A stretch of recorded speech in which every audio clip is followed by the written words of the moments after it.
we're now going to talk a bit more about encoding and compression. The first thing I want you to do is select your Flash 8 modem quality to 40 kilobytes per second kbps, and you'll notice that Flash has encoded the video here for Flash Player 8, and the compression is onto VP6. Now there are two types of new compression, well, not new, but there are two types of famous compressions when dealing with Flash. The first is Sorensen Spark, and the second is onto VP6. I'm just going to go back here and go to Flash Player 7, go to medium, and you'll see the compression here is changed to Sorensen Spark. We can also do this if I select a video. You'll see the two types of codec that I have is Sorensen Spark and onto VP6. This is because this is the codec that's only available with these two Flash players. If I go back to the encoding profile, anything you'll see with Flash Player 7 will be available for Sorensen Spark codec compression, and anything we have with Flash 8 will be available on onto VP6. Onto VP6 is a lot newer than Sorensen Spark. It's also better at reducing file size but retaining quality. The whole idea and one of the significant points of compression is that we want to break the file size down with limited compromise of video quality and audio quality. That is the main idea of compression. Now what we want to do and advise you to do is use onto VP6, and what I'm going to do is select modem quality 40 kilobytes per second, and select the video tab, and you can see here it's already set on onto VP6, which is fine. There's also a newer codec. If I go back for a second and if I put it onto Flash Player 9, which I haven't got, you'll see that the codec available on that is H.264.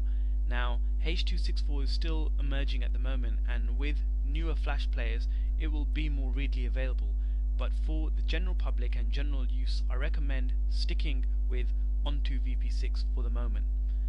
I'm just going to go back and set modem quality and select the tab like so, video tab, and what we now want to do is select encode alpha channel.